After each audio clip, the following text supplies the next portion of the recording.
Welcome back, everyone. Big video today. Is it all over for us? Is it all done? Are we wasting our time? That's probably the biggest and the most commonly asked question that people, when I meet people in the street, that's the question that people ask more often than not. Are we done? Now, this morning I'm not here to preach. I'm not here to advise. I'm here to ask you questions as much as give you my thoughts and my honest views as to exactly where we are right now. And it's not in a good place. The announcement made by Rupert Lowe just over a week ago that Restore UK was going to cease to be a movement and become a fully fledged political party in its own right, to me, if I'm honest, was bad news. And I'm going to explain why. And I hope you listen very carefully before you go tapping away in the comments, slagging me off, calling me a traitor. Please listen to what I've got to say. Like I said, I'm not preaching. I'm offering what I think is sound commentary based on facts, based on historical facts, and more importantly, based on reality. And I think reality is something that a lot of people are missing right now. Reality. Reality is a very powerful word because it means realism. It's about being real. Reality means what can really happen, what is fantasy and what is reality. So as I said, I'm not here to preach. I'm here to offer my opinion, think out loud. We can discuss like adults. And maybe you guys can help me. Maybe I've got it wrong. But this is where I see it. Rupert Lowe's Restore Britain party was launched.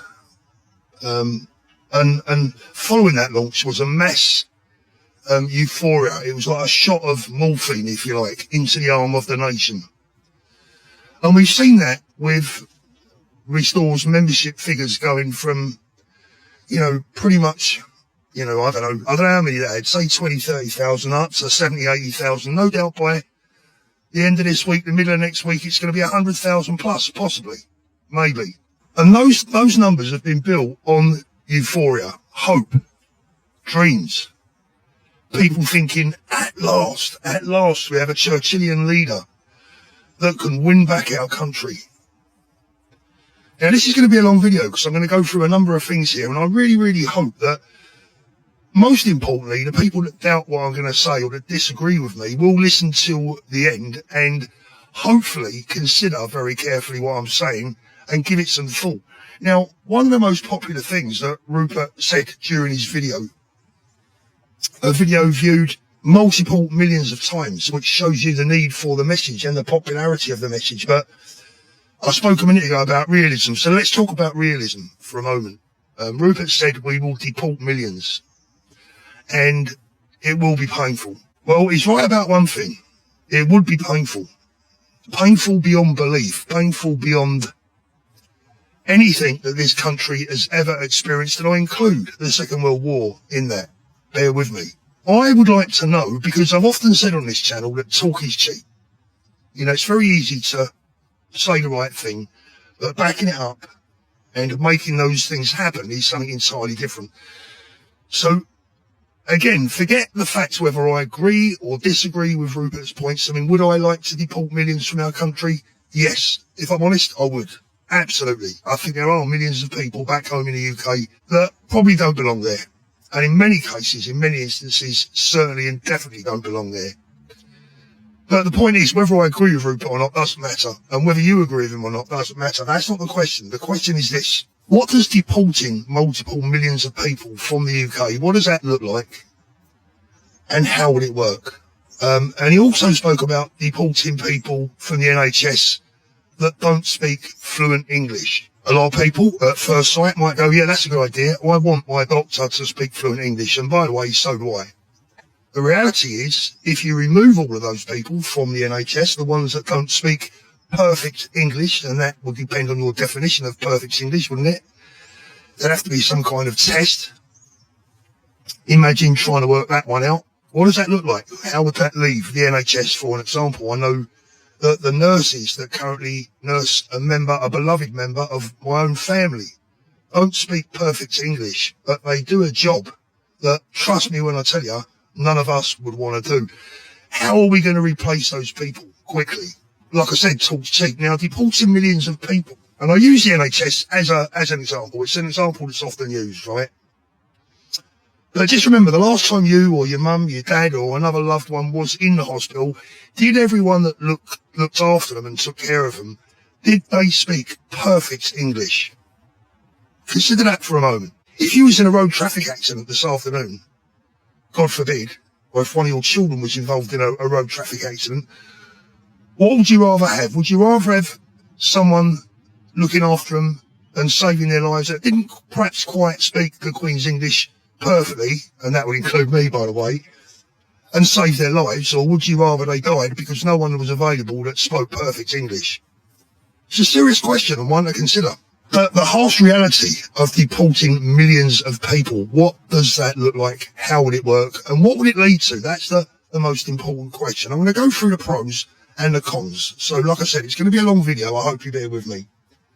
Deporting millions of people. Well, I can only guess where that might start, and I would certainly absolutely 100% agree with Rupert's proposed start. All illegals need to go.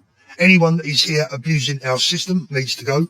Enemies of the state, proven enemies of the state, people that are here or at home in the UK looking to destroy our culture, our way of life. We all know what an enemy of the state looks like. Gone. They all need to go. And that could be done relatively pain-free. It wouldn't be easy. It wouldn't be pain-free, but it is possible and it could be done. The reality, I go back to the word reality, the reality of that is that it is achievable. We can stop the boats easily. We can deport those that are here illegally fairly easily. We can round up many of those that are here illegally reasonably easily. And we can certainly very easily deport all foreign-born nationals that are in our prisons, that have broken our laws, that have no future in our country other than being a drain on society. All of those deportations are relatively simple, relatively easy, and definitely achievable. The problem starts when you start talking about deporting millions of people is where the lines are. Who draws those lines, and how will the public receive those lines, and how will the public get behind and support those lines? Now, despite the sweeping sentiment across the nation that we are sick and tired of our country being taken over, we're sick and tired of it not representing the wonderful country that we grew up in and recognise. We're sick and tired of us losing that way of life. The reality, and I go back to the word reality again, the reality of it is that deporting millions of people from our country just because their skin isn't white enough is completely and utterly unachievable and unrealistic. And I'll explain why.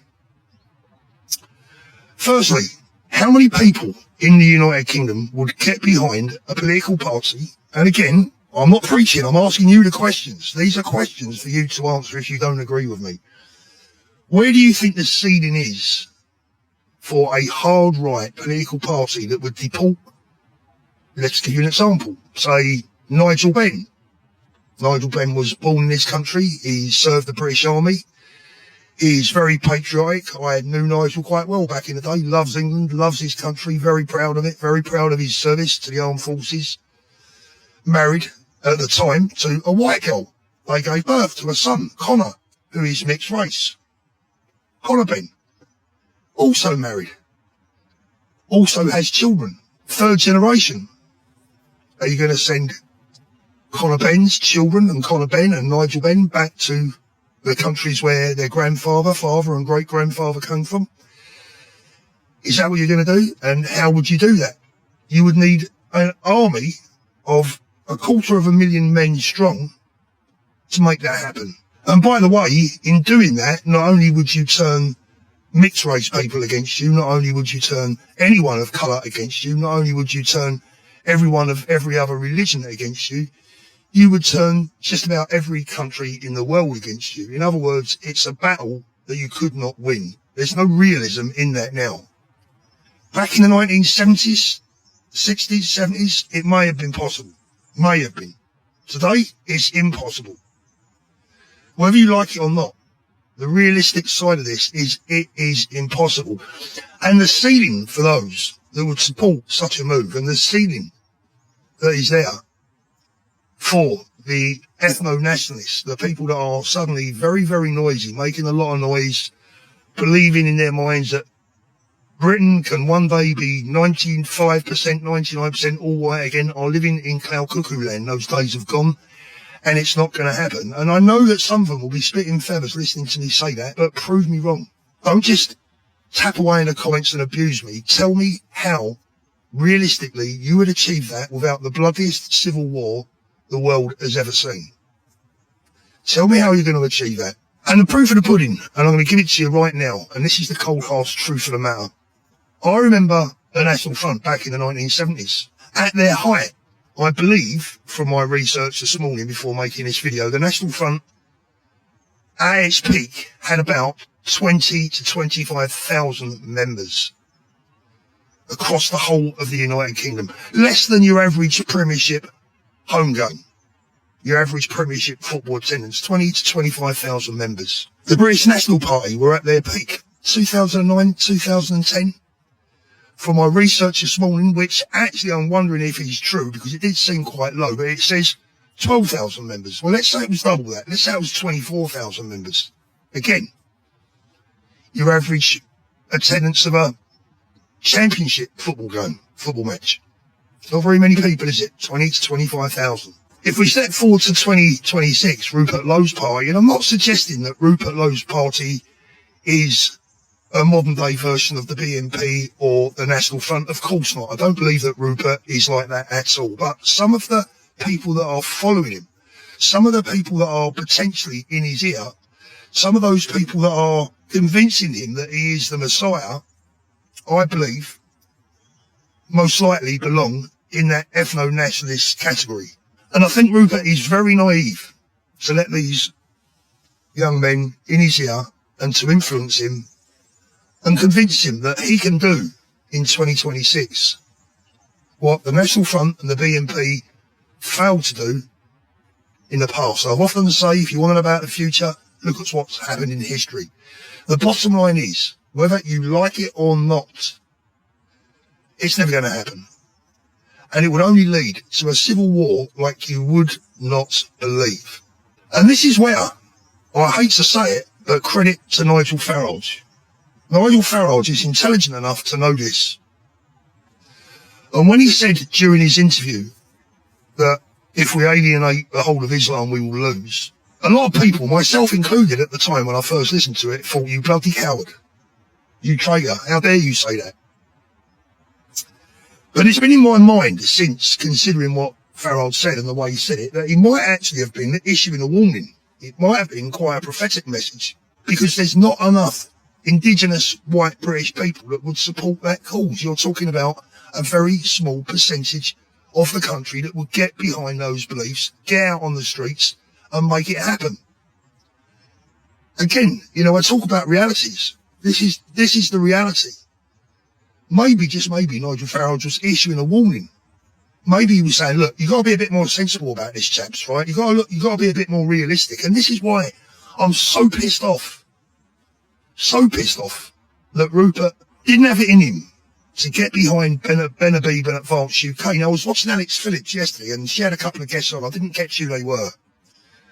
But they were talking about the ethno-nationalists that are gravitating towards Rupert Lowe and his Restore Britain party. They were talking about that and the dangers of it and the harsh realities and how the media will be able to use that against Rupert and would lead to their ultimate demise. You can imagine, can't you, that if a party got into power that wanted to deport millions of people that weren't quite as white as they liked, you can imagine how the left would use that, wouldn't you? You'd have everyone that even had a tan against you. It's crazy. Now, the guy on Alex Phillips' show yesterday said that he felt Advance UK had hit the sweet spot, that they had it just about right, and I agree. We too want to deport. Oh, when I say millions, it's difficult to pick out a precise figure, but you would certainly start off with hundreds and hundreds and hundreds of thousands of people that we all know. You don't have to be a rocket scientist. You don't have to be an ethno-nationalist. You don't have to be a liberal lefty. You don't have to be anyone to know the difference between right and wrong. And there are hundreds of thousands of people in the United Kingdom right now that do need deporting. Let's start there. Isn't that a good place to start? Isn't that a more sensible place to start? Isn't that a more realistic route to go down? But I fear that for some of the people around Rupert Lowe, and I don't know all of them, I know a few, and I'm not speaking about them in particular or any one person or individual in particular, but I fear that Rupert Lowe does have people in his ear that have convinced him that he is the new Messiah and that the nation will back the deportation of millions of people, many of whom would be deported basically and ultimately just because of the colour of their skin. That's not going to win. That's not going to work. It's a dream. It's a dream for those people. It's not a dream for the vast majority of people in our country who are, like it or not, a very decent, kind, caring, Christian, tolerant people. They're not going to fall for that. They're not going to swallow it. They're not going to vote for it. And this euphoria, this crest of a wave that Rupert is currently riding, is not going to last. The media will allow it to get to a certain level, and then the attacks will start. And once the attacks start, Rupert's Restore Britain could take a nosedive just as quickly as it has risen. And trust me, I do understand, respect and appreciate the feelings of many of these people that are looking for now a more extreme party. I do understand why they're doing it. It's born out of frustration, out of anger, out of a sense of betrayal. We all feel betrayed. But Ben Habib's party, Advance UK, let me tell you, it's not a shrinking, violent political party. Boy, oh boy, look at the policies. Look at the migration, immigration, culture. Look at the policies. If that's not strong enough for you, then wow, just wow. And look, we are faced with this stark reality. When we talk about Rupert Lowe and Restore Britain, and I'm not talking about Rupert as an individual now, I'm talking more about the people that are following, some of the people that are following him, the people who he's attracting.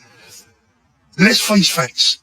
If we had the scenario in the next general election where Rupert won the next general election, the only thing that you can be certain of is that would lead to civil war, blood on the streets, hand-to-hand fighting, death, destruction, and complete chaos.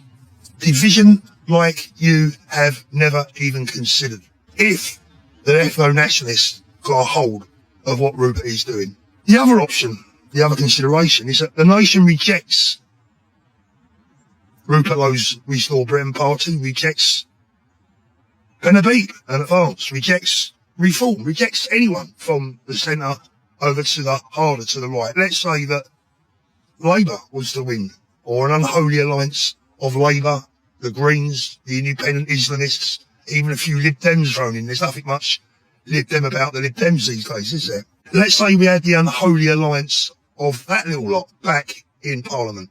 Where does that leave? Where does that lead? Civil war? Hand-to-hand fighting in the streets? Death and destruction? I don't think we want either.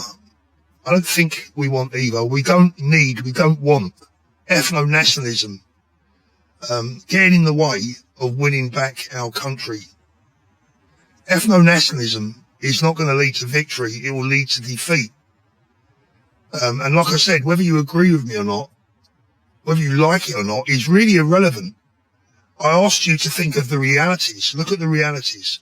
And for an example, when we talk about deporting millions of people because they're not white, tell me in the comments, make a video about it. Tell me how I'm wrong. Tell me how you would do that. Tell me what it looks like. Tell me how many lives you think would be lost. Tell me how many businesses would shut down. Tell me how many hospitals would close. Tell me how many of our armed forces would be fighting with each other. How many of our police forces would be battling against each other, because there'd be, on one hand, you'd have people of colour and people that are happy to have friends that are not quite white. You'd have all those battling with those on the ethno-nationalist side, within the organisations, within the NHS, within the armed services. It's chaos. It's an inconceivable chaos. Now, people talk about splitting the vote. And to a large degree, I've always said, well, there's no vote to split right now. And there isn't, because there's no general election. But if there was a general election there will be in 3 years' time, but at the next general election, if we genuinely split the vote between the real hardliners on the hard right against parties like Advance, and even Reform, I hate to bring them into it, but you know what? I'd rather a Reform government that kept pace in the country, that stopped bloodshed, than a hardline government that had been infiltrated by evil people, that would essentially lead to a civil war and the death of thousands of innocent Britons. I'd prefer to have a Reform government than that, and I honestly mean that. And if you want to hate me for that, that's fine. I'm a human being. I love all people. All I want for our country is for it to be peaceful, normal, a great place to bring our children up, predominantly a Christian country where we allow other faiths. And no doubt there'll be people out there now saying, oh, Thorpe, you're a traitor, you're not really a patriot, you live in Spain, blah, blah, blah. You can say whatever you like, crack on. If you think that hard right, ultra right, ethno-nationalism is going to win back our country, then I think you're wrong. That's my view. I'm entitled to it just as you are entitled to yours. And I'm disappointed with Rupert. I'm disappointed that he didn't come together with Ben. A man of real integrity, a man that loves his country like you wouldn't believe, a genuine patriot, because of his background, a man that would be hard for the mainstream media to try and destroy. A man that has it all, in all honesty. It's just a shame that Rupert has probably allowed his ego to be inflated by young men who are whispering all the right things in his ear. And you know what? As an older guy myself, I'm a bit younger than Rupert, but I'm not far off, a couple of 3 years maybe. Look, when you get older, it is nice when younger men get in your ear and tell you how great you are. It flatters you. It appeals to your ego. But at the same time, the maturity, the years of experience that you've had should also serve you well enough to make you stand back and think about that word again, reality. So this could be all over for us. It really could be all over for us. The dream that some people have of the UK looking like it looked in the 1950s, 99% white.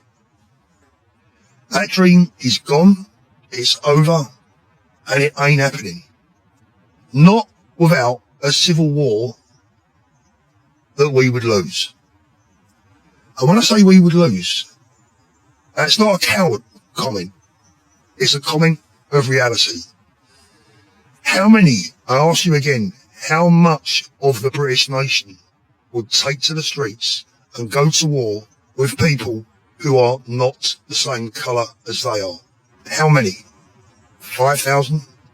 2,000? 20,000? The reality, the word that I keep coming back to, is this. The reality is that we can win our country back.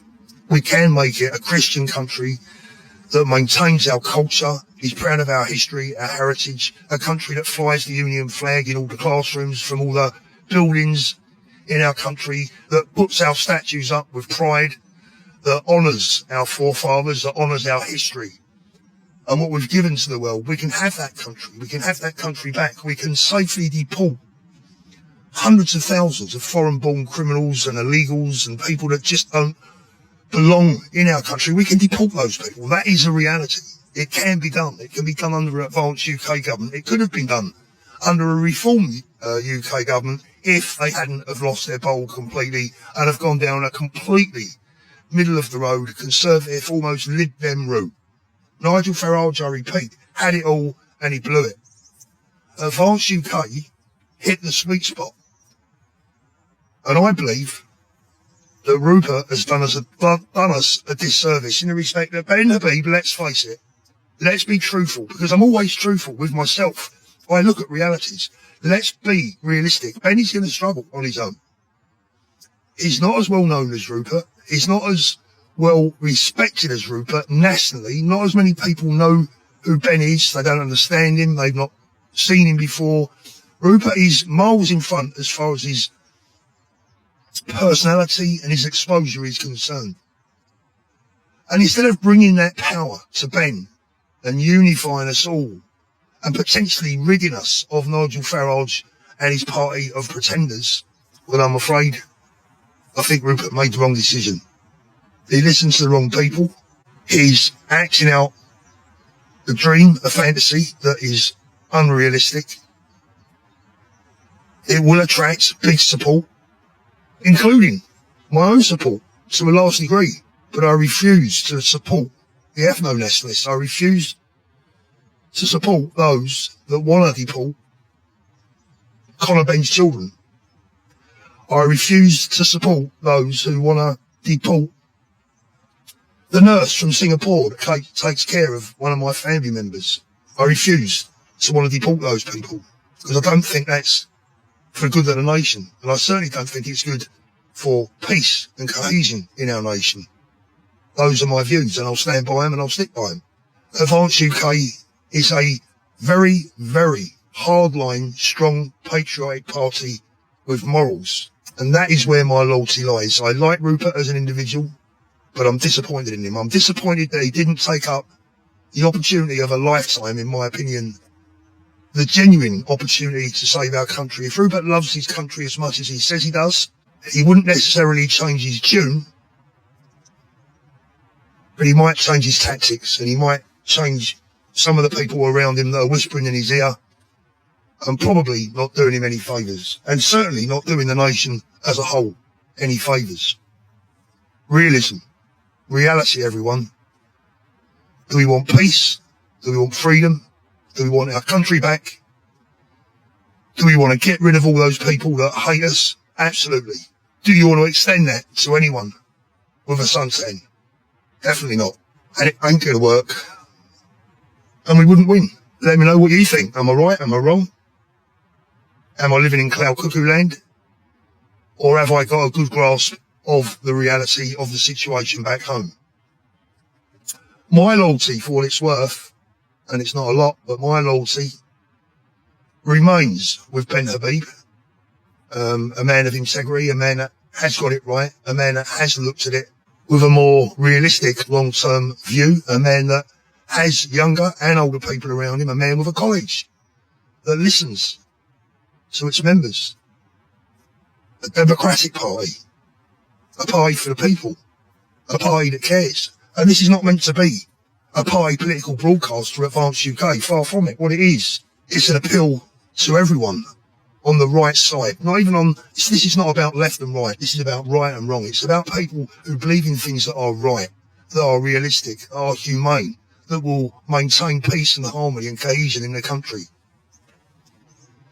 And like I've said right from day one,